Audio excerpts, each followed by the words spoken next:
Salut à tous, salut les amis, nouvelle vidéo. Je vous avais dit que celle-là suivrait la précédente. On a parlé des datas collectives de l'OL et là on va rentrer un petit peu plus dans l'individuel, donc dans les datas des différents joueurs de l'OL. Vous m'avez soumis quelques noms que vous vouliez voir. Ça tombe bien. J'avais prévu de parler d'une partie de ceux que vous m'avez soumis. J'ai dû quand même faire des choix. Donc ceux qui n'auront pas eu les joueurs qui voulaient voir dans la vidéo, désolé. Et donc du coup, ce que je vous propose, c'est que ceux que je n'ai pas retenus pour faire la vidéo, parce qu'il fallait bien à un moment donné faire un choix sur les joueurs que je vous présentais, je vous ferai un post avec les différentes fiches de ces joueurs que j'ai pas inclus dans la vidéo. Comme ça, vous aurez quand même les fiches des joueurs en question pour les retrouver. Donc du coup, la vidéo s'intitule « Le vrai niveau des joueurs de l'OL » d'après la data. Donc du coup, oui, le but c'est un peu de vous dire que peut-être il y a des joueurs auxquels on ne s'attend pas à voir à certains niveaux et d'autres qu'on s'attendait peut-être à mieux que ça. Donc ça va être un petit peu ce que va être révélé là sur la vidéo, ce que je vais en tout cas vous partager, vous présenter. Effectivement, on va parler donc des datas des joueurs. Donc vous connaissez un petit peu les fiches que je présente sur Twitter quand je fais des fiches de présentation de joueurs soit que j'avais amené à projeter à l'OL suite à des vidéos précédentes que j'avais fait, soit les différentes fiches de scouting que je propose. Vous voyez un petit peu à quoi ça ressemble, un petit peu à quoi ça correspond. Donc là, on va parler un peu de tout ça. On va faire des radars, on va voir des radars techniques, des radars physiques. On va voir des comparaisons entre joueurs aussi. Je vais vous montrer du coup la plateforme sur laquelle je travaille, sur laquelle je fais tout ça en fait de mon côté, que je développe. Vous allez voir que c'est assez fonctionnel. Vous n'aurez pas visuellement, vous verrez pas tout dessus, mais voilà, j'ai essayé de centrer l'écran au plus gros pour que ce soit le plus visuellement possible pour vous et que ça puisse être assez bien. Donc voilà, vous pourrez voir un petit peu tout ce que je peux proposer quand vous me posez une question par exemple sur la data, ou même quand il y a une rumeur qui sort sur un joueur de l'OL. Est-ce que je peux vous proposer très vite en fait sur un joueur, et même tout court en fait quand je veux analyser un joueur de l'OL, que ce soit par rapport à un projet si on veut faire un projet mercato, oui voilà les joueurs de l'OL, qu'est-ce qu'on cherche, est-ce qu'on cherche un même profil ou pas, j'ai plus ou moins tout ce qu'il faut pour ça. Donc on va regarder tout ça. On va se regarder donc uniquement les joueurs via de la data. Là, il n'y a pas de sentiment de j'aime bien ce joueur, j'aime bien ce joueur, j'aime moins bien ce joueur-là. Là, ça va être juste du coup, pas de ressenti, juste des chiffres en fait qui vont nous dire si oui ou non, d'après les chiffres, ce joueur réalise une bonne saison ou pas à l'intérieur du championnat, à l'intérieur de l'équipe. On peut voir tout ça en fait avec mon outil. Et si ça vous va, du coup, on va commencer tout de suite. Donc pareil, comme d'habitude, n'hésitez pas à liker la vidéo, vous abonner, la partager et la commenter, bien évidemment, encore une fois. Et donc maintenant, si je regarde sur l'application, donc voilà, là c'est la page d'accueil avec le rappel. Donc dans ma base de données, j'ai 88 pays qui représentent 141 ligues, des deuxième division, troisième division, quatrième division dans certains cas. Un historique sur 8 saisons, donc depuis la saison 2018, donc année civile 2018 ou saison 2018-2019 jusqu'à maintenant. Ça représente à peu près 53 000 joueurs disponibles en analyse dans la base de données, et je le mets à jour à peu près toutes les semaines euh, pour, euh, pour pouvoir faire un suivi régulier des évolutions des joueurs. Donc là, on va commencer tout simplement, je pense le plus simple, c'est de commencer par le gardien. Vu qu'on a parlé, je pense qu'on va faire dans l'ordre du classement. Donc on va passer par le gardien. Donc on va commencer par Dominique Greif. Donc, voilà. Donc là, vous avez du coup en visuel sa fiche qui se présente comme ça sur mon outil. Voilà, donc là vous avez donc, bah, pour ceux qui ont déjà vu des fiches que j'ai présentées sur Twitter, vous avez souvent vous avez ce bandeau là qui revient sur le haut de mes fiches.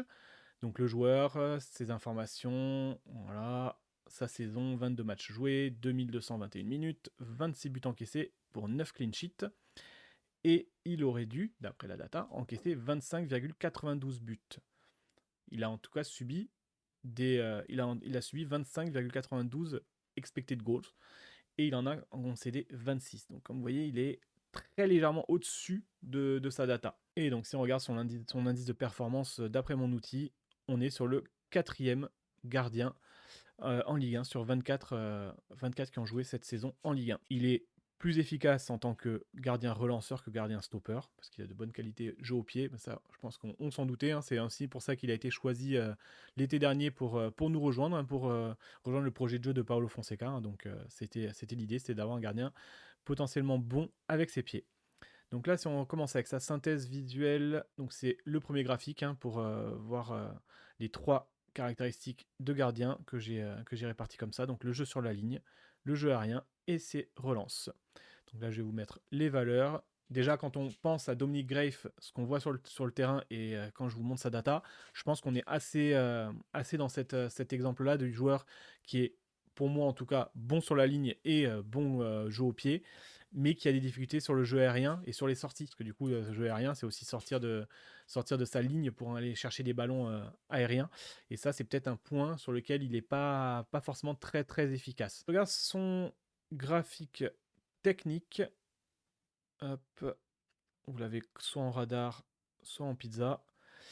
On voit bien un petit peu qu'il est bon sur le jeu long, hein. Précision jeu long, il est quasiment à 70% de jeu long réussi. Clean sheet aussi très élevé en Ligue 1 par rapport aux autres gardiens. Et on voit bien que par exemple les sorties représentent bien son point faible, hein, encore en plus du jeu aérien dont on a signalé tout à l'heure, un duel aérien gagné. Jeu aérien, vous voyez que c'est pas, et sorti, c'est pas son point fort, hein, c'est pas son style de jeu de toute façon, hein, on le voit bien, on le ressent bien. Donc voilà, ça permet un petit peu de voir ça. De Dominic Grave, donc ça reprend toutes les saisons où il a joué au moins 500 minutes. Donc comme vous voyez, il y a un petit trou, là quand on regarde, hein, cette saison en cours, la saison dernière à Majorque, et après ça redescend à quand il était au Slovan Bratislava pour les saisons 18-19, 19-20 et 20-21. Il y a un petit trou entre les deux, entre ceux-là, parce que il avait été blessé et puis il était gardien remplaçant aussi après, donc forcément pas eu forcément de temps de jeu pour être mis en valeur. Donc voilà, ce que je vais vous montrer, c'était ses performances en tant que gardien. Donc on voit bien du coup un gardien qui, au global, sur sa carrière, sur les différentes saisons, donc il y a 5 saisons analysées, on est sur un gardien qui a au total évité plus de 20 buts entre les expected goals qu'il a subis et ce qu'il a réellement encaissé. 20 buts quand même encaissés. Donc il a un ratio de 0,85 sur sa carrière. Vous voyez que forcément, en Slovaquie, il était beaucoup plus efficace. Entre les expected goals subis et ce qu'il a encaissé vraiment, il était beaucoup plus efficace que forcément en Espagne ou en France. En France, vous voyez, comme je dis, il est à l'équivalent. Et en Espagne, il avait quand même 1,64 d'expected goals contre par rapport au nombre de buts encaissés. Donc on est quand même sur un gardien qui est capable d'être décisif et d'empêcher l'équipe adverse de marquer des buts qu'il pourrait marquer. Donc voilà, c'est plutôt intéressant par rapport à Dominic Grave. Donc je ne vais pas insister trop longtemps, hein, vous aurez les stats par saison du joueur. Donc voilà, on va passer au second joueur, plutôt partir dans le comparateur, parce que je voulais vous parler de 3 joueurs. On va partir sur les latéraux, là du coup. Donc on va partir en comparaison 3 joueurs. Et on va partir sur les latéraux, donc saison 25-26. On va commencer par Tagliafico. Voilà. On va dire que c'est les trois principaux latéraux qu'on a fait jouer cette saison. C'est quand même ces trois-là. Donc du coup, sur comparaison sur la base des latéraux en France, donc l'aspect physique, technique des différents joueurs. Alors je vais vous les mettre en gros plan pour que ce soit peut-être plus digeste pour voir. Pas forcément besoin de mettre ça parce que sinon on va rien voir. Donc en gros plan, si je vous mets l'aspect technique, vous voyez donc Tagliafico en rouge, Abner en jaune et Maitland Niles en vert. Vous voyez bien du coup que niveau duel offensif remporté, dribble réussi, course progressive, passe progressive, même centre réussi, passe réceptionné. Voilà, on est sur des... Voilà, si là ça va, on commence à remonter un petit peu, mais sinon on est sur des valeurs assez basses pour des latéraux. Alors attention, pareil, Tagliafico a joué aussi plusieurs matchs en tant que défenseur central. Abner a aussi joué au milieu, donc forcément tout s'entremélange, hein, au niveau statistique. Mais voilà, ça permet de voir un petit peu le visuel des trois un petit peu. On n'en a pas un j'allais dire, qui explose par rapport aux autres, si je peux dire ça comme ça. On n'en a pas un qui est... On voit le graphique, le radar, et vous dites, ah ouais, là, il y en a un qui est complet, qui est efficace et qui fait certainement une bonne saison. Encore une fois, c'est placé par centile par rapport aux autres latéraux de Ligue 1, hein. Droite-gauche, hein, ça mélange, hein, du coup, hein, les latéraux. Mais voilà, ça permet de voir qu'il n'y en a pas un qui est forcément très, très efficace sur un point spécifique. Alors oui, on a Maitland Nice qui est très fort sur les interceptions, on a Abner qui est très élevé en termes de buts par 90 minutes, et on a Tagliafico qui est plutôt bon sur les duels aériens remportés pour un latéral, et les duels défensifs pour un latéral aussi. Voilà, par ça, ils sont quand même assez moyens quand même, statistiquement parlant. Si on regarde sur l'aspect physique, vous avez donc Tagliafico tout en rouge là, tout au milieu là, donc pas très très développé. Maitland Nice un petit peu plus avec surtout la vitesse max qui est mise en avant. Et après Abner qui est plutôt sur les distances à faible et haute intensité, ainsi que distance de course à grande vitesse où il est un peu plus élevé. Après j'ai un graphique global, donc ça prend juste un peu toutes les caractéristiques des différents joueurs, aériens, défensifs, techniques, construction, création, finition, endurance, vitesse et intensité.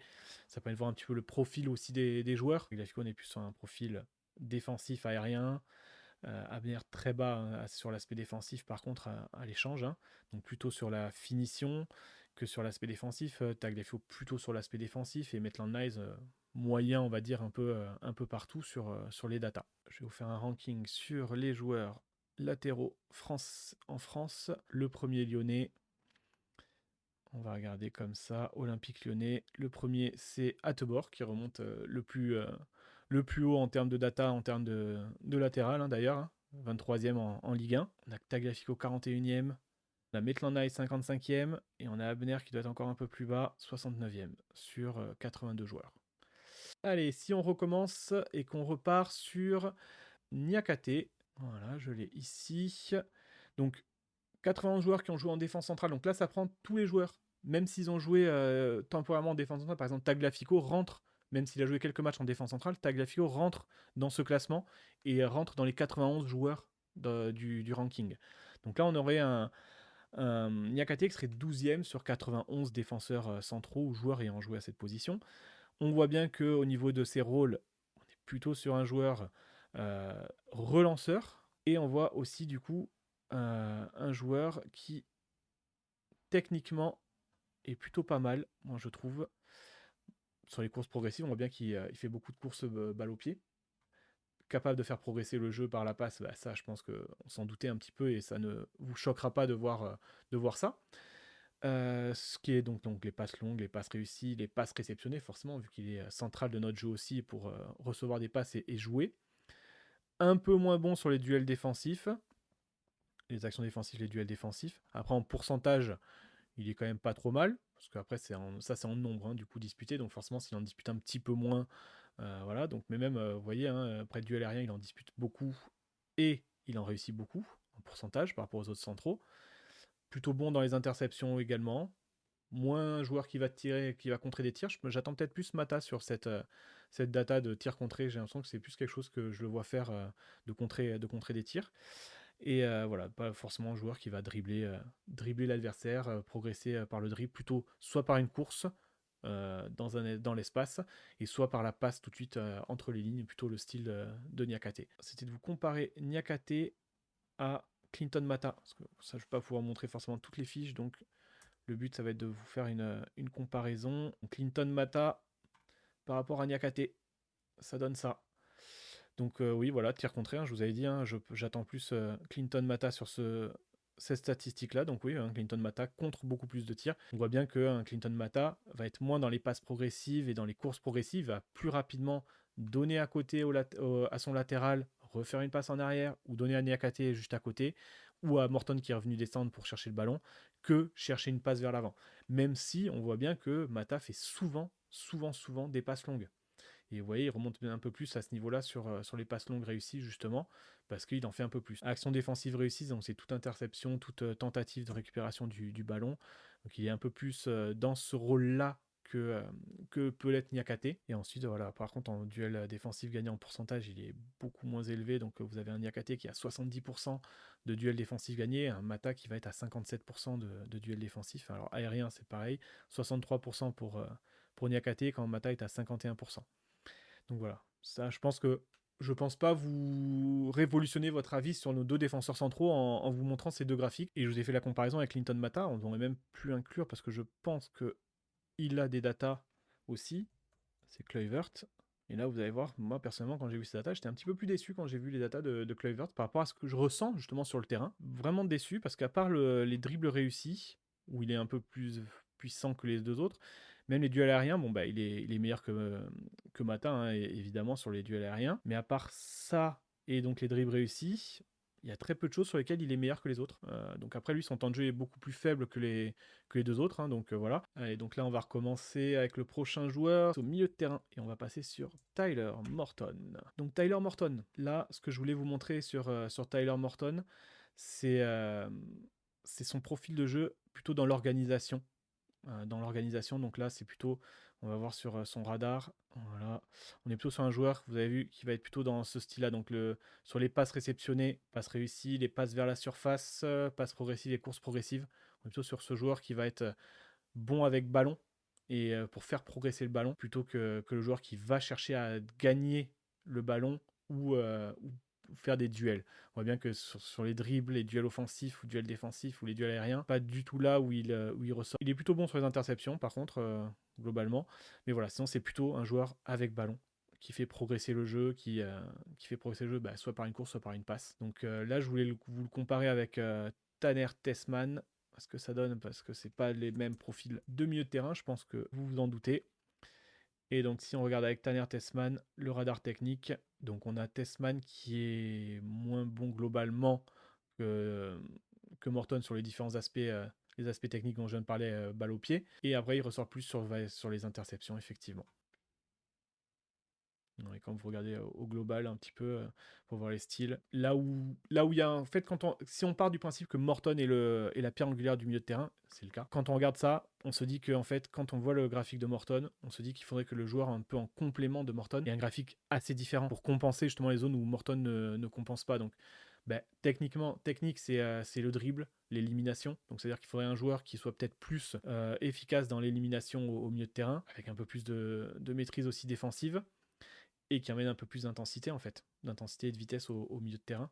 Voilà, donc on va dire c'est les 4 points sur lesquels, forcément je aérien aussi, mais les 4 points sur lesquels on attendrait peut-être un milieu de terrain à la place de Tessman ou en tout cas dans le duo avec Tyler Morton. Capitaine maintenant, Corentin Tolisso, qui est comparé lui aux différents milieux offensifs. Donc là, il y en a 40 joueurs qui ont joué milieu offensif cette saison en Ligue 1. Il est classé 4e sur 40 avec un bon indice de performance. Donc après, voilà, ça permet de voir un petit peu son graphique global qui est quand même bien complet aussi malgré tout dans la construction. Donc la construction, c'est, comme vous l'avez à côté, la qualité du jeu de passe, hein, le fait de faire des passes, faire progresser le jeu. La création, c'est plutôt le fait de créer des occasions par la passe, donc des passes progressives, des passes clés, des expected assists. Il a plutôt une bonne finition hein, devant le but. Puis le jeu aérien, hein, où Corentin Tolisso, pour un numéro 10, a une bonne qualité dans le jeu aérien et dans l'aspect défensif aussi, malgré tout plus que la moyenne. Qui donne sur un radar technique, qui va nous donner plutôt un joueur plutôt bon quand il faut faire progresser le jeu par la passe. Passes progressives, les passes pénétrantes, donc qui cassent des lignes, les passes vers la surface, les passes dans le tir adverse et le nombre de ballons joués. Donc ça c'est très très bon hein, pour Corentin Tolisso. Hein. De toute façon, je pense qu'on le voit bien hein, quand il joue et il joue en plus, je trouve de plus en plus, enfin il redescend de plus en plus en ce moment pour faire des passes. Donc je pense que ça rentre aussi dans cette caractéristique-là. Plutôt bien placé sur les actions défensives, les buts. Donc vous voyez qu'il surperforme ses expected goals, hein, du coup aussi. Par contre, au niveau des passes décisives, il a des équipiers un peu croqueurs autour de lui. Quand on voit lui, ses attendus en expected assists et ses assists, du coup, il est pas récompensé, on va dire, de ce qu'il devrait être. Et ouais, du coup, pour le profil, on le voit bien, hein, c'est pas un joueur de dribble, c'est pas un joueur de course progressive, donc de faire de la progression de balle au pied pour avancer, pour contre-attaquer ou autre. Lui, c'est plutôt tout de suite lancer les équipiers. Et si on regarde son analyse multi-saison, donc là, ça me permet de revoir toutes ses saisons à l'OL et au Bayern Munich pour voir un petit peu l'évolution du joueur. Donc on va regarder, moi ce que je voulais voir, c'était sa production offensive. Et là, donc vous voyez sa production offensive. Qu'est-ce qu'elle nous dit? Elle nous indique un joueur qui, à Munich, qui produisait pas grand-chose en termes de buts ou expected goals. Sa première saison à l'OL, il revient, pareil, pas grand chose, pas grand chose. Et après les 3 saisons qui ont suivi, vous voyez que ça s'est remonté en flèche sur son rôle aussi a changé à ce moment-là. Hein. C'est aussi ça hein, qui fait que c'est que son rôle a changé du coup à ce moment-là. Le rôle de Tolisso plus haut sur le terrain, plus proche du but, plus actif face au but, qui fait que du coup il est revenu là. Et là, du coup, ça fait 2 saisons en tout cas qu'il marque plus que ce qu'il devrait marquer. En plutôt positif pour l'OL d'avoir un joueur comme ça. Et si on regarde sur son ensemble de carrière là, sur les saisons, on est sur un joueur qui a 0,99 entre son ratio expected goals et but. Donc c'est-à-dire que sur sa carrière, il aura mis les buts qu'il était censé mettre au final. Il se rattrape bien là des petits trous ici là qu'il a creusé. La course et les passes progressives, donc vous voyez, hein, du coup on est sur un joueur qui est plutôt sur des passes progressives, même s'il en fait saison par saison de moins en moins des passes progressives, mais aussi parce qu'il joue de plus en plus proche du but. Donc les passes progressives, il peut de moins en moins en faire aussi. Donc il en fait encore beaucoup, mais il en fait de moins en moins parce que justement, il est de plus en plus haut sur le terrain, alors que là, il était beaucoup plus bas sur le terrain, donc il avait le champ devant lui pour lancer encore plus les joueurs devant lui. Et on voit bien que par contre, ça n'a jamais été un joueur de progression balle au pied, jamais été vraiment son point fort de son jeu, en fait, tout court, hein, de son style de jeu. Et là, on va passer du coup sur Afonso Moreira. Vous voyez, il avait des saisons déjà au Sporting avant. Et donc là, on est sur un profil, donc je le regarde en ailier, hein, je ne vais pas le regarder en latéral, en piston. Ça ne prend ses dates encore une fois qu'en Ligue 1. Je rappelle qu'il a été plutôt performant aussi en Europa League. Donc, 2 buts marqués pour 1,57 expected goals, 5 assistances pour 3,46 expected assists.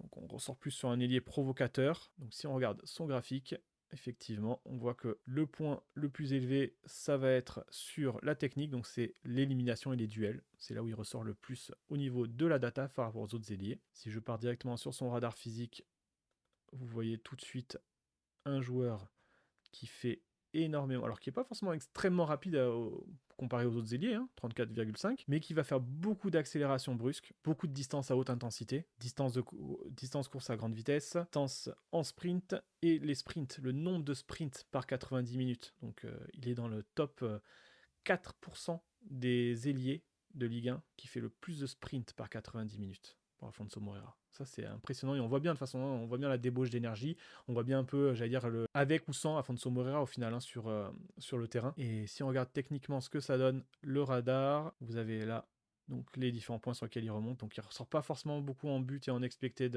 goals. Forcément, hein, après 1200 minutes, être à seulement 2 buts en soi, en Ligue 1, il n'avait pas forcément remonté très haut. Expected assist et assist, forcément il ressort super haut. Il touche quand même pas mal de ballons dans la surface. Et après, la progression par la course et par une passe vers la surface. Et après, voilà, les dribbles réussis, les fautes subies et les duels offensifs remportés. Voilà. Et puis, action défensive pour aider l'équipe. Donc voilà, je pense que ça correspond quand même assez bien aux joueurs qu'on connaît. Donc c'est pareil, si je vous le compare très rapidement, je voulais vous faire la petite comparaison avec son concurrent en soi, qui est Malik Fofana. Donc c'est Malik Fofana donc avant sa blessure et après son retour, donc les quelques minutes qu'il a joué là, pour voir un petit peu les profils. Et vous allez voir qu'au final, techniquement en tout cas, on est sur des profils dans l'élimination assez similaires. On a un Fofana plus buteur que Moreira, mais par contre qui a fait beaucoup moins d'efforts défensifs que Moreira, et on a un Moreira plus dans les passes décisives que Fofana. Après, voilà, c'est pas des joueurs qui font progresser le jeu, par la passe assez bas sur le terrain, hein, du coup, hein, eux c'est plutôt à la réception des ballons. Ils vont plutôt recevoir les ballons et ensuite les envoyer vers la surface que faire progresser le jeu devant eux, hein, c'est les ailiers, hein, donc forcément. Allez, il va nous rester 2 joueurs à voir que je voulais vous présenter. Pavel Sulc, forcément. Pavel, le meilleur joueur certainement de l'OL cette saison. Je ne sais pas si vous êtes d'accord avec ça, mais en tout cas, c'est très certainement un des meilleurs joueurs, ou en tout cas très bien placé en tant que meilleur joueur potentiellement de la saison de l'OL. Donc là, je vais le présenter en tant d'attaquant numéro 9, parce que voilà, le but, c'est pas de faire tous ses postes, vous voyez, hein, sinon il peut être positionné en tant qu'ailier ou en tant que milieu offensif. On va le présenter juste en tant que numéro 9. Là, tout de suite, ce qui marque, c'est cette statistique, 10 buts marqués pour 5,75 expected goals. Il double quasiment ses expected goals. Et là, après, on voit un peu comme Moreira. C'est ce qui nous fait du bien et ce qui nous a manqué quand ils étaient les deux absents. L'intensité, la vitesse et l'endurance. Ça, c'est très très important dans une équipe d'avoir des joueurs qui sont capables d'amener ces points-là. Et on voit bien que Pavel Schulz le fait parfaitement. Et donc, si on regarde un petit peu Pavel Schulz, techniquement, voilà, on est plutôt sur le nombre de ballons tués dans la surface, les actions défensives réussies, forcément les buts marqués. Voilà, les 3 points vraiment qu'il va falloir qu'on va remonter, mais aussi on va du coup passer sur l'aspect physique pour un numéro 9, comme vous voyez, ouais, vous pouvez le voir.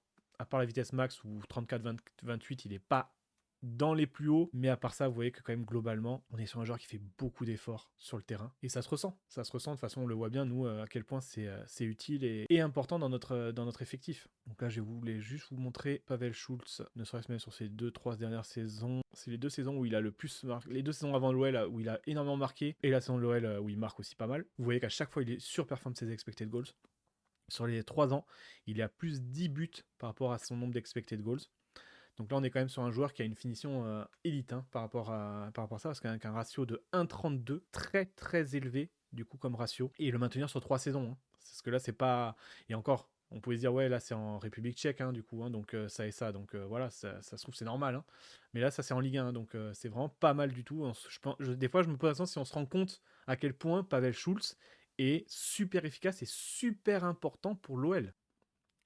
Et le dernier, du coup, c'est forcément Hendrik, que je voulais vous présenter, vous montrer. Je vous avais fait une vidéo de présentation sur Hendrik pour voir un petit peu le joueur, qu'est-ce qu'il présente, à quoi il fallait s'attendre. Et je pense qu'on a vu. On a vu dans la vidéo que je vous avais faite, et donc du coup sur le terrain, on a bien vu. Des tirs, des courses progressives et de l'intensité sur des courses balle au pied, on va plutôt le dire comme ça, avec une grosse pointe de vitesse, et donc des sprints quand il va vers l'avant, et quand il a le ballon dans les pieds. Parce que l'intensité, pas vraiment, vous allez voir. Là, effectivement, Hendrik, il peut être noté en tant que numéro 9 ou en tant qu'ailier. Vous voyez que du coup, les expected goals, il devrait être à 4 buts marqués cette saison en Ligue 1. Il est à 3.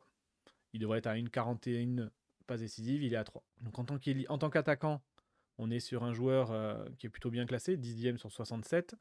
En tant qu'ailier, on est 16 sur 85. Donc c'est plutôt cohérent, plutôt pas mal.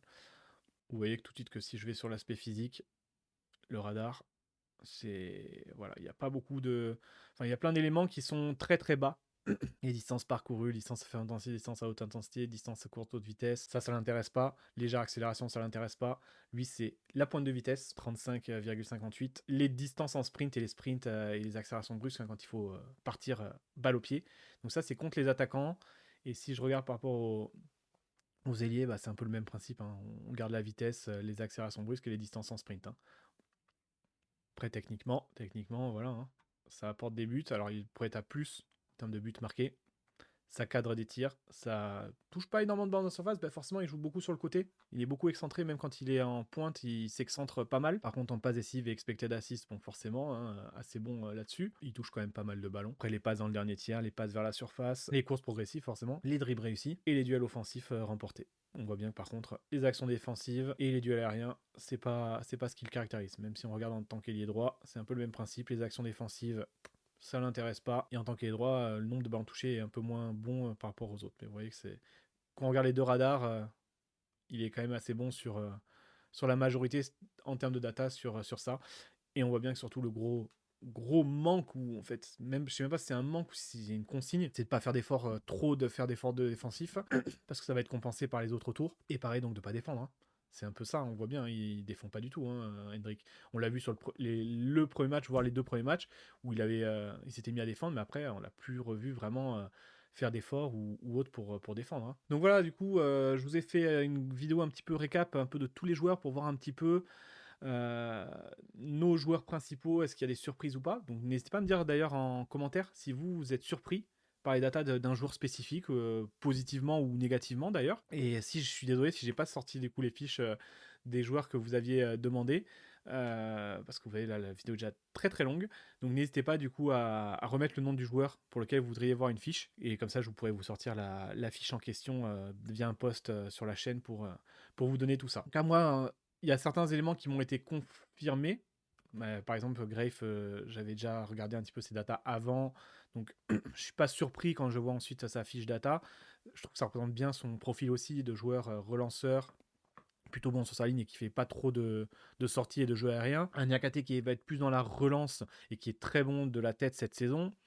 Avec à l'inverse un Mata beaucoup plus en difficulté sur les duels défensifs ou de la tête, qui est moins dans la relance, qui est moins dans la progression balle au pied, et qui va plus être dans les tirs contrés. On a vu qu'il remontait énormément dans les tirs contrés, par exemple.